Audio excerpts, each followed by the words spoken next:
Admiral Pollux cackled at the human's ridiculously comical-looking ship as it led the charge against his mighty Draconis armada, appearing to him as nothing more than a rickety assemblage of spare parts welded to a junkyard scrap heap. Pollux looked back to the viewscreen, scrutinizing the peculiar vessel like a clueless child would examine a particularly difficult math problem scrawled on a chalkboard. Nathan Miller, standing at the helm of the HSS Indomitable, stared out at the massive space battle unfolding around him. The human fleet was taking heavy losses, outmatched by the Draconis ships in every conceivable way. Their ships were larger, faster, and equipped with technology that made humanity's vessels look like ancient relics. Nathan's knuckles clenched as he watched a Draconis dreadnought effortlessly vaporize 3 human cruisers with a single volley. "Admiral, we can't sustain these losses. We need to fall back," the tactical officer called out, his voice straining over the din of the bridge. "All ships fall back to the edge of the system and regroup," Nathan barked the order, his heart sinking as he watched his fleet scramble to retreat. Suddenly the Indomitable shuddered violently as a Draconis energy weapon found its mark. Explosions tore through the ship, fires erupting across multiple decks. The force of the blast threw Nathan from his feet, his head cracking against a bulkhead. Everything went black. Nathan awoke in the medical bay, his head pounding. The ship's doctor leaned over him, her face grim. "Admiral, a third of the fleet has been destroyed, and the Draconis, they're bombarding the colony below. Millions are dead." Nathan struggled to sit up, his mind reeling from the scale of the defeat. Before he could even begin to process the loss, his communications officer burst in. Nathan staggered to his feet. "Put it through." "You have lost, human. The Draconis will wipe your pathetic species from the stars and claim your worlds for the glory of our empire." Nathan, his face bruised and bleeding, stared back defiantly. "We will never surrender." Pollux's laughter echoed through the bridge. "Then you will die." The screen went blank. Nathan limped to the window, watching helplessly as the Draconis ships relentlessly pounded the planet below. Billions of human lives hung in the balance, and he had just led his fleet to the most devastating defeat in human history. But as he stared at the odd little ship that had sparked Pollux's amusement, a desperate plan began to form in his mind. It was a long shot, 1,000,000 to 1 odds, but it was humanity's last hope.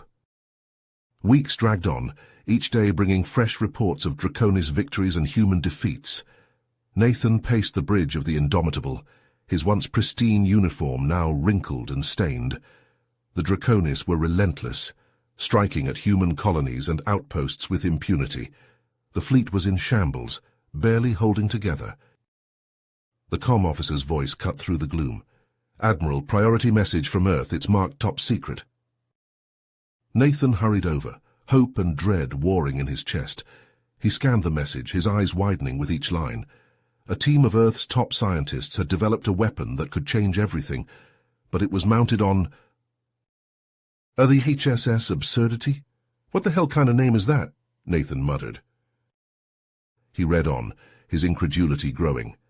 The ship was described as a haphazard collection of mismatched parts, earning it the dubious title of Stupidest warship ever seen. But if the message was to be believed, this ridiculous vessel held the key to humanity's salvation. Nathan set course for the rendezvous point, pushing his battered ship to its limits. When they finally came in sight of the absurdity, he could only stare in disbelief. It was even worse than he had imagined. The ship looked like it had been assembled by a mad junkyard artist. Wings jutted out at odd angles, weapons were mounted seemingly at random, and the hull was a patchwork of different metals. Nathan boarded the absurdity, his boots clanging on mismatched deck plates. He was greeted by Dr. Erickson, the lead scientist. "Admiral Miller, welcome aboard," Erickson said, his eyes gleaming with excitement. "I know she doesn't look like much, but the absurdity is our best hope." Nathan eyed a nearby bulkhead, which appeared to be made out of old car doors. "Doctor, I'm going to need an explanation. How is this thing supposed to help us win the war?" Erickson grinned. The ship's design may seem chaotic, but that's precisely the point. By defying conventional spacecraft engineering, we've created a vessel that can channel and amplify the power of our new weapon, the quantum flux disruptor. Nathan looked out the viewport, where the distant flashes of Draconis weapons fire could be seen. His fleet was out there, fighting and dying. He had led them into this war, and now he had to lead them out, even if it meant putting his faith in this absurd ship and its untested weapon. All right, Doctor, let's power up this quantum flux, whatever it is, and show the Draconis what humanity is made of. As the Absurdity's engines hummed to life, Nathan could only pray that this gamble would pay off.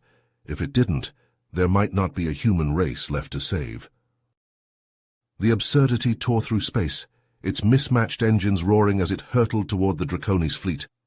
The enemy ships hung in the void like a swarm of angry hornets, their sleek hulls bristling with weapons. But as the Absurdity drew closer, the Draconis formation began to waver. "They're breaking off," the sensor officer shouted, disbelief etched on his face. "They're actually running." Nathan stared at the view screen, hardly able to believe his eyes. The mighty Draconis, who had smashed through human defenses like they were made of paper, were fleeing before the Absurdity like frightened children. "Now's our chance," Dr. Erickson yelled over the din of the bridge. His hands flew over the controls, and the ship shuddered as the quantum flux disruptor came to life. How strange pulsing glow emanated from the Absurdity, washing over the Draconis ships. The very fabric of space seemed to ripple and distort around them. And then, to the crew's amazement, the enemy vessels began to come apart. It was as if an invisible hand had reached out and started crushing the Draconis ships. Hulls crumpled and twisted, bulkheads collapsed, and escape pods were sent tumbling into the void. In a matter of moments, the once formidable fleet had been reduced to a field of shattered debris. The bridge erupted in cheers as the crew realized what they had just accomplished. They had done the impossible. They had turned the tide of the war in a single stroke. But Nathan didn't join in the celebration. His eyes were fixed on the sensor readouts, a feeling of unease growing in his gut. He knew the Draconis too well. They wouldn't take a defeat like this lying down.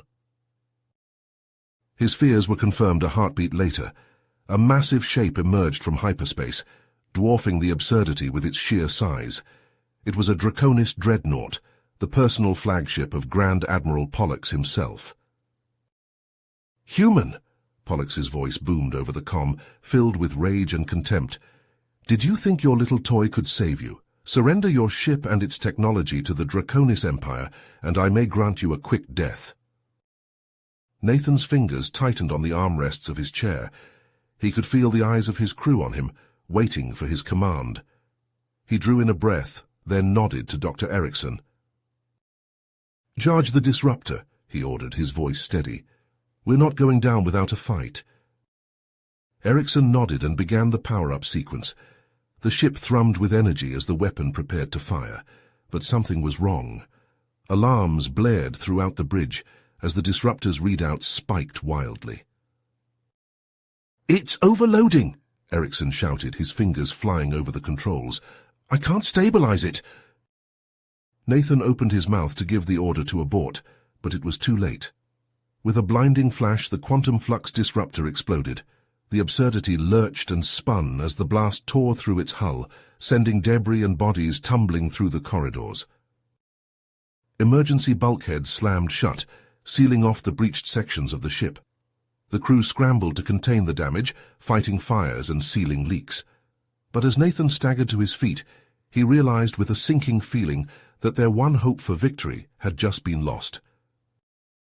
Klaxons wailed, and emergency lights flashed red as the crippled Absurdity drifted helplessly.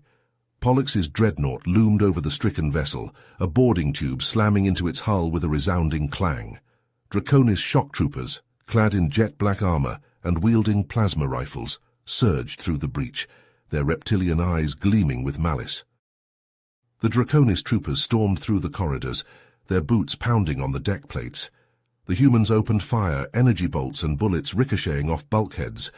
the air filled with the acrid stench of burnt flesh and ozone as the two sides clashed in a brutal close-quarters battle. Nathan led a small team towards the ruined quantum flux disruptor, desperately hoping to salvage something from the wreckage. They crept through smoke-filled passages, stepping over the bodies of fallen comrades. Suddenly a plasma bolt sizzled past Nathan's head. Pollux emerged from the shadows, flanked by his elite guards. The Draconis opened fire, the narrow corridor erupting into a storm of energy beams and flying shrapnel. Nathan's team fought back ferociously, but they were outmatched. One by one they fell, cut down by the relentless Draconis' onslaught. Soon, only Nathan remained, his armor scorched and his face streaked with blood and sweat. Pollux strode forward, a cruel smile on his reptilian face. Nathan charged, a primal battle cry tearing from his throat. The two leaders clashed in a whirlwind of strikes and parries, their armor shattering under the brutal impacts. But Pollux was too strong, his cybernetic enhancements giving him an overwhelming advantage. With a final crushing blow, he sent Nathan crashing to the deck, barely clinging to consciousness. Pollux loomed over Nathan, his plasma blade crackling with deadly energy.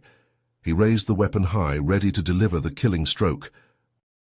Suddenly a lone human soldier, little more than a boy, launched himself from the shadows. He slammed into Pollux, sending both of them tumbling to the ground. They grappled furiously, the plasma blade slashing through the air mere inches from Nathan's face. In a final, desperate move, the young soldier wrenched the blade from Pollux's grasp. With a roar of defiance, he plunged it into the Grand Admiral's chest, the white-hot plasma piercing Pollux's heart. Pollux slumped to the deck, his eyes going dim as the life drained from his body. Nathan staggered to his feet, staring in disbelief at the fallen Draconis leader and the young hero who had saved him. All around the ship, the tide of battle turned. The humans, inspired by Nathan's resolve and the fall of Pollux, fought with renewed determination. Step by step, deck by deck, they drove the Draconis borders back, until finally the invaders were forced to retreat to their own vessel. But even as the immediate threat receded, Nathan knew that the battle was far from over. The quantum flux disruptor was destroyed, and the Draconis would be more determined than ever to crush humanity. The war had only just begun, and the path to victory would be long and hard. As the dust settled from the fierce battle, Nathan and Dr. Erickson picked their way through the twisted wreckage of the Absurdity's innards. Sparks showered from ruptured conduits, the acrid stench of burnt circuitry hanging heavy in the air. Dr. Erickson nodded grimly, his eyes scanning the debris. Suddenly he froze, his gaze locked on a faint glow emanating from beneath a pile of shattered bulkheads. "There!" he exclaimed, scrambling over the rubble. Nathan followed close behind, hope and trepidation warring in his chest. Together they heaved aside the twisted metal, revealing a small crystalline object pulsing with an otherworldly light.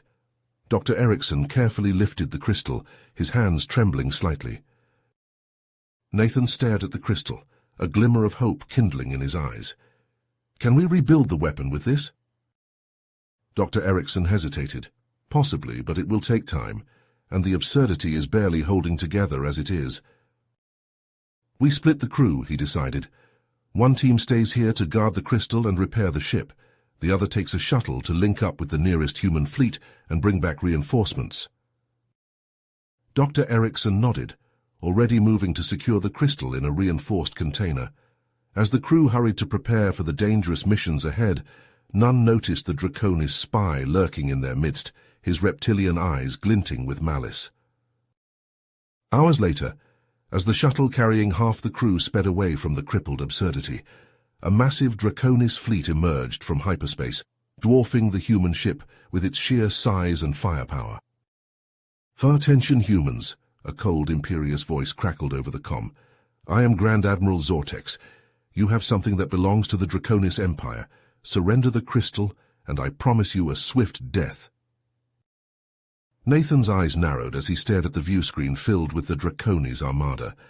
He had no intention of giving up the crystal, but with the Absurdity's weapons offline, he knew they stood no chance in a head-on fight. "Load the crystal into an escape pod," he ordered, his voice tight with tension, "and assemble a volunteer crew. You'll be leading the Draconis away from the absurdity while we get the ship back online." The young cadet who had slain Pollux stepped forward, his eyes blazing with determination. "I'll lead the mission, sir." Nathan clasped the cadet's shoulder, a flicker of pride in his eyes. "Good luck out there. The fate of humanity rests on your shoulders." As the escape pod blasted away from the absurdity, the Draconis fleet surged forward, their weapons charging. On the bridge of the absurdity, Nathan and the remaining crew worked feverishly to bring the ship's systems back online, sweat pouring down their faces. Suddenly the absurdity's engines roared to life, the ship shuddering as power surged through its battered frame. Nathan's eyes locked on the viewscreen where the Draconis ships were closing in on the escape pod. "All weapons fire at will," he roared, and the absurdity leapt forward, its guns blazing as it charged into the heart of the Draconis fleet. Explosions blossomed in the void as the human ship drew the enemy's fire, buying precious seconds for the escape pod. The absurdity shuddered under the onslaught, its hull buckling and twisting. But it held fast, its crew pouring every ounce of their skill and determination into the fight. And then, just as the Draconis ships were about to overwhelm the pod, it vanished, leaping into the safety of hyperspace with the precious crystal aboard. On the bridge of the battered absurdity, Nathan sagged back in his chair, his face etched with exhaustion and grim resolve. They had bought time for the crystal to escape, but at a terrible cost. Sparks showered from shattered control panels as the absurdity limped into the docking bay of the human outpost. The once proud ship looked like a battered relic, its hull scorched and pitted with blast marks. Weary crew members staggered down the boarding ramp, their faces etched with the strain of battle. Nathan strode into the command center, his jaw set with grim determination. Holographic displays flickered to life around him, each one bearing dire news. Draconis fleets rampaging unchecked, human colonies falling like dominoes, casualty reports scrolling by in an endless litany of loss. "We can't keep going like this," Nathan growled. "We need a game changer." "Nathan, I've been analyzing the crystal from the quantum flux disruptor. Its properties are extraordinary. When exposed to a specific quantum frequency, it can generate localized distortions in space-time." Nathan leaned forward, his heart pounding. "Are you saying we could create a wormhole?" Erickson nodded. "Theoretically, yes, but the power requirements would be immense. We'd need a ship that could withstand the stresses of wormhole travel." Nathan's gaze drifted to the absurdity, its mismatched hull plates gleaming under the hangar lights. A slow smile spread across his face. "I think I have just the ship in mind." The next days passed in a frenzy of activity. Engineers swarmed over the absurdity, retrofitting its patchwork systems with makeshift wormhole generators. Nathan and Dr. Erickson worked tirelessly, calibrating the crystal's quantum frequencies and reinforcing the ship's structural integrity. But as the final bolts were tightened and the last welds cooled, an urgent message flashed across the command center screens. The Draconis had discovered the location of Dr. Erickson's research facility. A massive fleet was en route, determined to capture the crystal and crush humanity's last hope. Nathan gathered a small team of volunteers, each one ready to lay down their lives for the cause. They boarded a sleek combat shuttle, a prototype wormhole generator strapped to its hull like a ticking bomb. As they streaked towards the research facility, Nathan's mind raced with the weight of what they were about to attempt. The odds were stacked against them, the risks unimaginable. But he knew that they had no choice. The fate of humanity hung in the balance. The shuttle dropped out of hyperspace into a maelstrom of fire and destruction. Draconis ships swarmed around the research facility, their weapons pounding its shields with relentless fury. Nathan's team plunged into the fray, their own guns blazing as they fought to draw the enemy's attention away from the fleeing researchers. But even as they fought with desperate courage, Nathan knew that it was only a matter of time. The Draconis were too many, too powerful. And then, like a nightmare made manifest, a massive dreadnought emerged from the void, its guns locking onto the facility with implacable purpose. In that moment, Nathan knew what he had to do. With a fierce battle cry, he wrenched the controls of the shuttle, sending it hurtling towards the dreadnought on a collision course. His team fought on, their weapons firing until the barrels glowed white-hot, buying him the precious seconds he needed. Nathan leapt from the shuttle, the prototype wormhole generator strapped to his back. He hurtled through the void, his suit thrusters flaring as he closed the distance to the dreadnought. The ship's point defense guns swiveled to track him, filling the void with a hurricane of fire. But Nathan didn't falter. With a final defiant roar, he slammed into the dreadnought's hull and activated the wormhole generator. For a single breathless moment, the universe seemed to hold its breath. And then, with a blinding flash, a massive space-time distortion erupted around the dreadnought. The mighty ship shuddered and bucked, its hull plates twisting and warping as the wormhole tore it apart from within. Explosions chained through its superstructure, consuming it in a maelstrom of fire and shattered metal. Nathan vanished into the heart of the inferno, the wormhole collapsing behind him in a final cataclysmic burst of energy. The corridors of the absurdity rang with a deafening silence as the crew grappled with the loss of their leader. Commander Alexei Ivanov strode onto the bridge, his face etched with sorrow and steely resolve. He knew there was no time for mourning. The Draconis threat loomed larger than ever. "Listen up," Ivanov barked, his voice cutting through the somber atmosphere. "Nathan gave his life to buy us a chance. We're not going to let that sacrifice be in vain." He turned to Dr. Erickson, who clutched the glowing crystal in his hands. "Doctor, can you use this to create a wormhole big enough for the absurdity?" Erickson nodded grimly. "It'll be risky, but I believe it's possible." "Then that's our plan," Ivanov declared. "We're taking the fight to the Draconis homeworld." The bridge erupted into a frenzy of activity as the crew prepared for their most audacious mission yet. Engineers swarmed over the ship, reinforcing its hull and modifying its systems to withstand the rigors of wormhole travel. In the lab, Dr. Erickson worked feverishly to harness the crystal's power. Sweat poured down his face as he fine-tuned the quantum frequencies, aligning them with the ship's wormhole generator. "It's now or never," he muttered, inputting the final commands. The absurdity shuddered as the wormhole tore open before it, a swirling vortex of shimmering energy. Ivanov gripped the armrests of his chair as the ship plunged into the maelstrom, the stars stretching into long, distorted streaks. Moments later, the absurdity burst from the wormhole, emerging in the skies above the Draconis capital. Alarms blared as the ship's sensors detected scores of enemy vessels rising to meet them. "We're not here to conquer," he told them. "We're here to take out their leadership and end this war." The Marines nodded, their faces set with determination. They knew the odds were against them, but they were ready to fight to the last. The absurdity shook as Draconis fire raked its shields. Ivanov ordered a return volley, the ship's guns thundering as they sought out enemy targets. "Prepare for ground assault," he commanded. Drop pods blasted from the absurdity's launch bays, hurtling towards the planet's surface. Ivanov's team slammed into the streets of the capital, emerging from their pods with weapons blazing. The air sizzled with plasma fire as the Marines clashed with Draconis forces.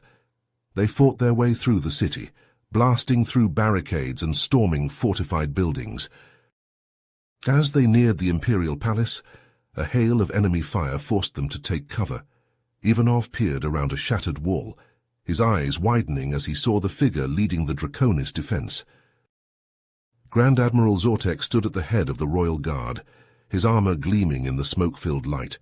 He roared a challenge, brandishing his plasma blade. Ivanov signaled his team to press the attack. They surged forward, engaging the Royal Guard in brutal close-quarters combat. Ivanov fought his way towards Zortek's, dodging and weaving through the chaos. The two leaders met in a clash of blades, their weapons flashing and sparking as they dueled across the palace steps. Zortek pressed his advantage, driving Ivanov back with a flurry of powerful blows. But Ivanov refused to yield. He counter-struck, his own blade humming as it sliced through the air. The battle raged around them, Marines and Draconis guards falling on all sides. Just as Zortex seemed poised for a killing blow, a massive explosion shook the palace. High above, the absurdity unleashed the full might of its wormhole generator, the fabric of space-time rupturing under the onslaught. The palace walls buckled and cracked, throwing Zortex off balance. Ivanov lunged forward, his blade finding its mark. With a final gurgling cry, Zortex tumbled from the roof, his lifeless body smashing onto the courtyard below.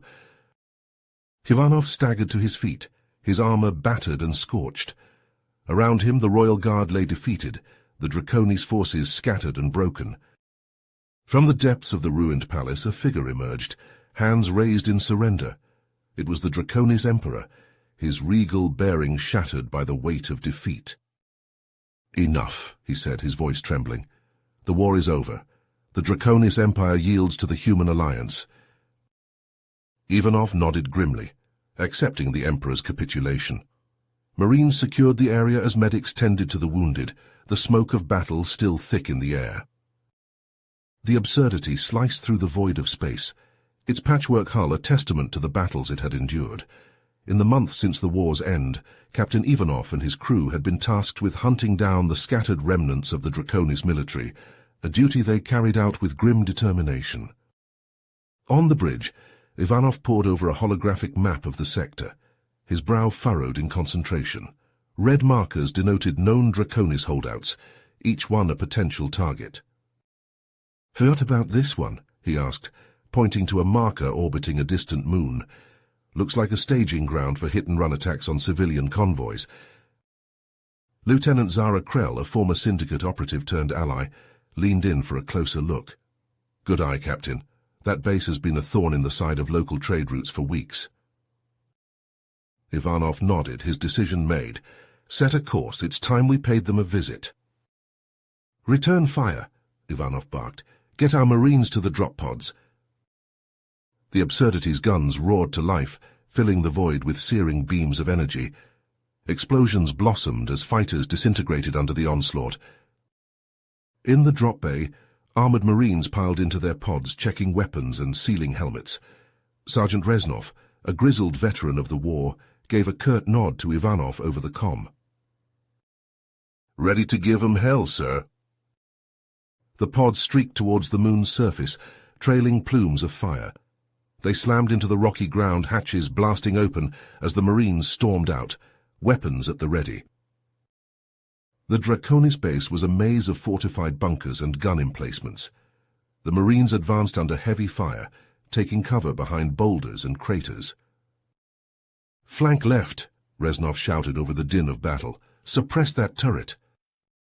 A squad broke off, hurling grenades and laying down a withering hail of fire. The turret exploded, showering the area with molten shrapnel. Inch by hard-fought inch, the Marines pushed forward, blasting their way into the heart of the base. Draconis soldiers fell before their advance, scaled bodies shattered by bullets and blades. In the command bunker, a Draconis officer frantically tried to purge the base's databanks. Reznov kicked down the door, rifle leveled. The officer hissed in defiance, reaching for his sidearm. Reznov put a burst through his chest, splattering the screens with green blood.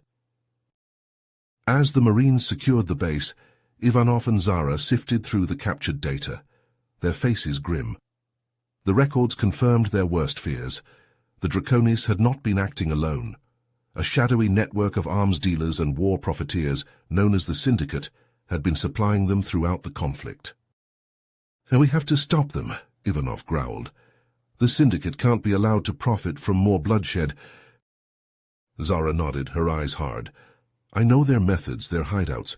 With my intel we can hit them where it hurts."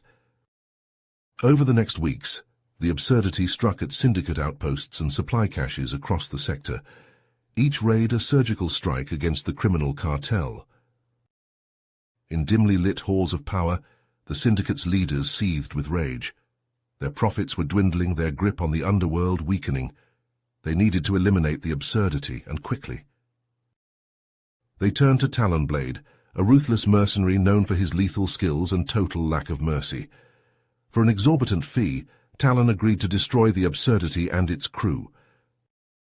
Infiltrating a remote space station, Talon stowed away on a supply shuttle bound for the Absurdity. As the shuttle docked, he slipped aboard, a shadow in the ship's winding corridors. In the engine room, Talon planted a series of explosive charges, each one carefully hidden among the machinery. With cold precision, he sabotaged the ship's life support systems and power grid. Alarms blared as systems failed across the ship. Ivanov and his crew raced to contain the damage, sealing off compartments and rerouting power. "Find the saboteur," Ivanov ordered. "They have to be on board." Talon stalked the corridors, a phantom leaving a trail of bodies in his wake. Marines and crewmen fell to his blade, their throats slit before they could raise the alarm. But Ivanov was not so easily outmaneuvered. With Zara's help, he laid a trap luring Talon into the heart of the ship's reactor core. In the pulsing glow of the reactor, Ivanov and Talon clashed in a deadly dance of blades and fists. Sparks flew as their weapons collided, each seeking an opening, a fatal weakness. Talon pressed his advantage, his cybernetic enhancements granting him inhuman speed and strength. Ivanov reeled back, blood streaming from a gash across his brow. Just as Talon lunged in for the kill, Zara leapt from the shadows, a primal scream tearing from her throat. She barreled into the mercenary, knocking him off balance. Ivanov surged forward, his fist slamming into Talon's face with a sickening crunch. The mercenary staggered, his blade clattering to the deck. Ivanov pressed the attack, raining down blows with relentless fury. Talon's armor cracked and split, his bones shattering under the onslaught. With a final savage roar, Ivanov seized Talon by the throat and hurled him into the reactor's seething core. The mercenary vanished in a blinding flash, his body disintegrating in the atomic inferno. In the aftermath of the battle, Ivanov and his crew worked to repair the damage Talon had wrought. In the ship's medbay, Zara tended to Ivanov's wounds, her touch gentle despite her fierce demeanor. Ivanov nodded, wincing as she sealed a cut above his eye. But they won't stop. As long as there's profit in war, they'll keep stoking the flames. As news of Talon's defeat spread, the authorities moved swiftly to dismantle the syndicate's operations. Raids swept across the sector, arresting kingpins and seizing ill-gotten assets. The Absurdity and its crew were hailed once more as heroes, their deeds celebrated in halls of power and seedy spacer bars alike. But for Ivanov, the victory rang hollow. He knew that the syndicate was just one head of a galactic hydra, a beast with many faces and many names. As he stood on the bridge of the Absurdity, gazing out at the stars, he couldn't shake the feeling that the true war was only just beginning, and that the greatest battles were yet to come. The Absurdity's crew scrambled to their stations as the ship's lights flickered and alarms blared. In the engine room, Dr. Erickson hunched over a console, his face bathed in the sickly glow of the wormhole generator's crystal. The once brilliant gem pulsed erratically, its facets clouded and dull. "Captain, we have a problem," Erickson said, his voice tight with tension. "The crystal's energy output is dropping rapidly. At this rate, we won't be able to generate another wormhole." Ivanov gripped the armrests of his chair, his knuckles pale. "How long do we have?" 2, maybe 3 jumps. After that, we'll be stranded." Ivanov turned to his navigator. "Scan the star charts. We need to find a lead on where these crystals come from." The navigator's fingers flew over the controls, star systems and planetary data flashing across the screens. "Sir, I think I've found something. An uncharted planet on the edge of known space. The readings match the crystal's energy signature." Ivanov nodded. "Set a course. We don't have much time." As the Absurdity emerged from warp at the planet's coordinates, the bridge crew gasped. The world below was a swirling mass of toxic clouds, its surface pockmarked with ancient craters. But it was the ruins that caught their attention, vast, crumbling structures that jutted from the planet's crust like broken teeth. "Those markings," Erickson breathed, pointing to the glowing sigils that covered the ruin's surfaces. "They're just like the ones on the crystal." Suddenly, proximity alarms screamed to life. A fleet of ships dropped out of warp, their hulls bristling with weapons. Ivanov's blood ran cold as he recognized the insignia emblazoned on their sides. The Syndicate. "They knew we were coming," he growled. "Battle stations." The absurdity shuddered as the first volley of enemy fire slammed into its shields. The ship's weapons roared to life, lancing back at the Syndicate vessels with searing beams of energy. But it was clear that the absurdity was outmatched. Its shields buckled under the onslaught, alarms wailing as systems overloaded and failed, smoke billowed from shattered consoles, sparks cascading from ruptured conduits. Ivanov gritted his teeth. "Erickson, can you get us one more jump?" The scientist hesitated, his eyes locked on the faltering crystal. "I can try, but the stress could tear the ship apart." "We don't have a choice. Initiate the sequence." Through the absurdity's engines thrummed with power as the wormhole generator spooled up. The crystal flared brightly, cracks spiderwebbing across its surface as it channeled the last of its energy into the jump. With a bone-jarring lurch, the ship plunged into the wormhole, the fabric of space-time twisting and warping around it. The crew clung to their stations, the ship groaning and shuddering as it hurtled through the swirling vortex. And then, with a final, shuddering jolt, the absurdity burst free, emerging into a strange and alien star system. The crystal, drained of its power, shattered into 1,000 glittering shards, its remnants scattering across the deck. "Report!" Ivanov barked, his voice hoarse. "We're in uncharted space, sir," the navigator said, his hands shaking as he scanned the unfamiliar constellations. "No known systems within 100 light-years." Ivanov slumped back in his chair, the weight of their situation crashing down on him. The absurdity was stranded, its wormhole generator nothing more than a useless husk. But as he stared out the viewport, his eyes widened. There, looming in the distance, was a structure unlike anything he had ever seen, a vast, ancient edifice that dwarfed the absurdity with its sheer size. Its surface was covered in the same glowing sigils as the crystal, pulsing with an eerie, otherworldly light. And as the crew watched in stunned silence, a fleet of ships emerged from the structure's hangar bays, their hulls sleek and alien, thrumming with the same energy that had once powered the absurdity's crystal. Ivanov rose to his feet, his heart pounding with a mixture of fear and wonder. They had stumbled upon something incredible, a secret that could change the course of the galaxy itself. But he also knew that the Syndicate would be close behind, desperate to claim this power for their own. And as the alien ships drew closer, Ivanov knew that the battle for the future had only just begun. The absurdity drifted through the void, its hull scarred and pitted from the ferocious battle with the Syndicate fleet. On the bridge, Captain Ivanov gripped the armrests of his chair, his eyes fixed on the looming structure that filled the viewscreen.